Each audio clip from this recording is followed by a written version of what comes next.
پاکستان کی فوجی تاریخ میں کچھ لمحات ایسے ہوتے ہیں جو صرف طاقت کا اظہار نہیں ہوتے بلکہ ایک واضح اور غیر مبہم پیغام بن کر دشمن کی ہڈیاں تک ہلا دیتے ہیں۔ راد الفتح کی مشق بھی ایسا ہی لمحہ ہے، حقیقت پر مبنی، سچائی سے جڑی اور بغیر کسی بڑھا چڑھا کر بیان کیے۔ یہ مشق پاکستان کی عسکری سوچ، صلاحیت اور تیاری کی وہ جھلک دکھاتی ہے جسے دیکھ کر نہ صرف خطے کے توازن میں ہلچل پیدا ہوئی بلکہ عالمی سطح پر بھی اس کے اثرات محسوس کیے گئے۔ اس بار مشق کا منظر وہی تاریخی پلہ فیلڈ فائرنگ رینج جہلم تھا، جہاں زمین کا ہر ذرہ پہلے بھی پاکستان کی جنگی مہارت کے بے شمار مظاہرے دیکھ چکا ہے، مگر اس بار جو کچھ ہوا وہ پہلے کسی نے یوں نہیں دیکھا تھا۔ اس مشق کی اہمیت اس بات سے بھی سمجھ آتی ہے کہ اسے دیکھنے کے لیے اردن کے بااثر اور عسکری ذہانت کے حامل فرمانروا بادشاہ عبداللہ دوم ذاتی طور پر پاکستان پہنچے۔ یہ وہ شخصیت ہے جو خود ایک تربیت یافتہ سپاہی، ایک ہواباز اور جدید جنگی ٹیکنالوجی کی گہری سمجھ رکھنے والے سربراہ ہیں۔ ان کا پاکستان آ کر ٹلہ رینج پر بیٹھ کر مشق کا حصہ بننا اس بات کا اشارہ ہے کہ پاکستان کی عسکری صلاحیتیں صرف علاقائی نہیں بلکہ عالمی سطح پر بھی قدر کی نگاہ سے دیکھی جاتی ہیں۔ مشق کا ماحول اس قدر سنسنی خیز تھا کہ جہلم کی فضا بار بار دھماکوں، راکٹ فائرنگ، حملہ آور ہیلی کاپٹرز کی گرج اور توپوں کے دہلانے سے گونج رہی تھی۔ Z10Me2 اٹیک ہیلی کاپٹر جب دھواں اڑاتے ہوئے انتہائی نیچی پرواز میں ٹارگٹس پر فائر کر رہا تھا تو فضا میں طاقت اور برق رفتاری کا امتزاج ایسا تھا جسے دیکھ کر اردن کے بادشاہ سمیت تمام اعلیٰ عسکری حکام مسلسل سر ہلاتے رہے۔ یہ چینی ساختہ جدید اٹیک ہیلی کاپٹر پاکستان آرمی ایویشن کا وہ جنگی کھلاڑی ہے جس کا مقصد دشمن کی ٹینک، بختر بند گاڑیاں، دفاعی لائنیں اور آگے بڑھتی ہوئی فورسز کو لمحوں میں تباہ کرنا ہے۔ 23 ملی میٹر ای توپ کی مسلسل فائرنگ، لیزر گائیڈڈ میزائلز کے تابڑ توڑ وار اور راکٹوں کی بارش نے پورے میدان کو دھواں اور آگ کے رنگوں میں بدل دیا۔ ساتھ ہی دوسری طرف سے AH-1F کوبرا جیسے تجربہ کار جنگجو ہیلی کاپٹر بھی پوری طاقت کے ساتھ میدان میں تھے۔ ان کی آمد نے منظر کو مزید خوفناک بنا دیا۔ کوبرا کی باریک مگر برق رفتار توپوں کی کٹنگ فائرنگ نے دور بیٹھے ناظرین تک زمین کی لرزش محسوس کروا دی۔ یہ وہ لمحے تھے جب پورا رینج ایک حقیقی جنگ کے میدان میں بدل چکا تھا۔ زمین پر موجود ٹینک یونٹس، بختر بند گاڑیاں، آرٹلری کی طویل رینج فائرنگ اور ساتھ ساتھ ڈرونز کا اوپر سے نگرانی کرنا، یہ سب مل کر ایک ایسا مربوط آپریشن تشکیل دے رہے تھے جو جدید جنگ کے تمام تقاضوں کو پورا کرتا ہے۔ اس مشق میں پاکستان نے اپنی فورسز کی ایئر، لینڈ اور ڈرون آپریشنز کے درمیان کرٹیکل انٹیگریشن یعنی مکمل ہم آہنگی دکھائی، جو آج کی جنگوں میں سب سے قیمتی صلاحیت سمجھی جاتی ہے۔ یہ صرف گولہ بارود چلانے کی ایک عام کوشش نہیں تھی بلکہ ایک منظم سینئر ملٹری پلانرز کی ذہانت کا وہ مظاہرہ تھا جس کا مقصد دشمن کو بتانا تھا کہ اگر پاکستان کی حدود کو للکارا گیا تو رد عمل کیسے آئے گا۔ جہلم کے ٹلہ رینج میں اس مشق کا انتخاب بھی سوچا سمجھا فیصلہ تھا، کیونکہ یہاں کا جغرافیہ جنگی مشقوں، ٹینک آپریشنز اور ہیلی کاپٹر سپورٹ کے لیے بہترین سمجھا جاتا ہے۔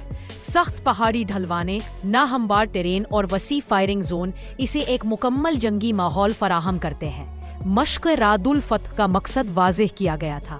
پاکستان کی فائر پاور، ہدف کو نشانہ بنانے کی درستگی، جدید میزائل اور rocket systems, drone network, helicopter cover اور زمینی حملہ آور یونٹس کے درمیان وہ ہم آہنگی دکھانا جو کسی بھی ممکنہ بھارتی جارحیت کا مقابلہ کرنے کے لیے ضروری ہے۔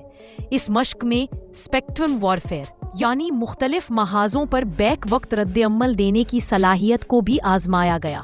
پاکستانی فورسز نے ثابت کیا کہ نہ صرف وہ ایک روایتی جنگ لڑنے کی طاقت رکھتی ہے بلکہ ہائبرڈ جنگ، الیکٹرانک جنگ، ڈرون جنگ اور کثیر الجہتی حملوں میں بھی انتہائی مہارت رکھتی ہے۔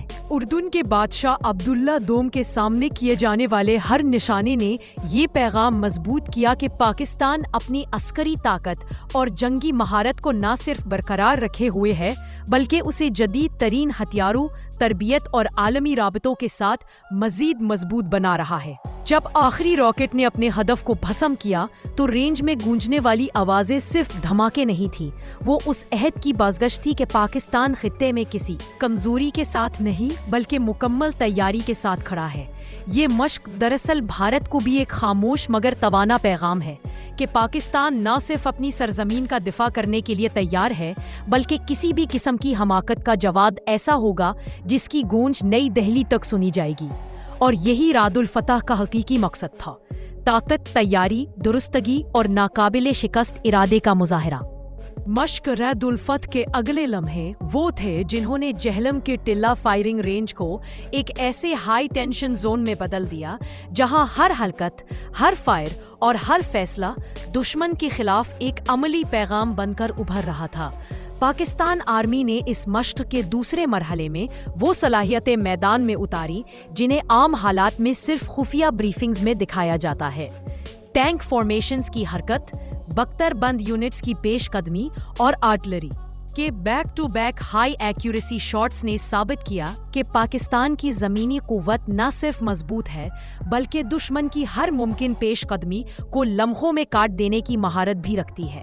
اس مرحلے میں سب سے قابل ذکر چیز جدید ڈرونز کا استعمال تھا۔ نگرانی، ہدف کی تلاش، دشمن کی پوزیشن معلوم کرنے اور لائیو فائرنگ کو گائیڈ کرنے کے لیے پاکستان کے نئے انٹیگریٹڈ ڈرون نیٹ ورک کو عملی طور پر آزمایا گیا۔ یہ محض طاقت کا اظہار نہیں بلکہ دشمن کو یہ احساس دلانے کا طریقہ تھا کہ اگر اس نے کسی بھی محاذ پر غلط قدم رکھا تو پاکستانی رد عمل صرف طاقتور نہیں بلکہ انتہائی درست اور تیز تر ہوگا۔ اس دوران پیچھے سے الیکٹرانک وارفیئر ٹیمیں بھی مصروف تھیں۔ انہوں نے دشمن کے تصوراتی کمیونیکیشن ماحول کو جام کرنے، سگنلز کی رکاوٹیں پیدا کرنے اور الیکٹرانک شور میں دشمن کو اندھا کرنے کی تکنیکوں کا عملی مظاہرہ کیا۔ یہ وہ پہلو ہے جو آج کی جنگوں میں ٹینک، توپ اور ہیلی کاپٹر کے برابر اہمیت رکھتا ہے، اور پاکستان نے اسے بڑی خاموشی مگر غیر معمولی مہارت کو ساتھ مشق میں شامل کیا۔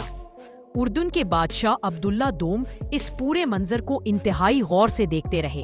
ان کی باریک نظر ہر حرکت، ہر فائر اور ہر ہم آہنگی پر تھی، اور ان کا رد عمل ہمیشہ اطمینان اور تعریف کے انداز میں تھا۔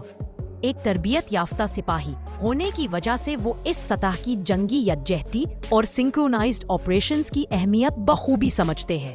ان کا مشق کے اختتام پر پاکستانی کمانڈرز کو دیا جانے والا تعریفی اشارہ پوری ٹیم کے لیے ایک عالمی اعتراف تھا۔ مشق کا یہ حصہ اس بات کی کھلی دلیل ہے کہ پاکستان نہ صرف اپنی سرزمین کا دفاع کرنے کی قابلیت رکھتا ہے بلکہ کسی بھی مکمل جنگی صورتحال میں ملٹی لیئر دفاع، درستگی، رفتار اور انٹیگریشن کے ساتھ فیصلہ کن جواب دینے کے لیے مکمل طور پر تیار ہے۔ دشمن کی ہر ممکن حکمت عملی کا توڑ پہلے سے سوچا جا چکا ہے، اور ہر یونٹ کو اس قدر ہم آہنگ کیا گیا ہے کہ جنگ کا فیصلہ کسی ایک محاذ نہیں بلکہ بیک وقت کئی محاذوں پر کنٹرول کر کے کیا جا سکے۔ میں ہوں آپ کی ہوسٹ اور ڈیفنس اینالسٹ ایرا خان، اور آپ دیکھ رہے ہیں defence secrets 360۔ For more defense information, subscribe Defense Secrets 360 and our other channel Global Defense Secrets and press the bell icon.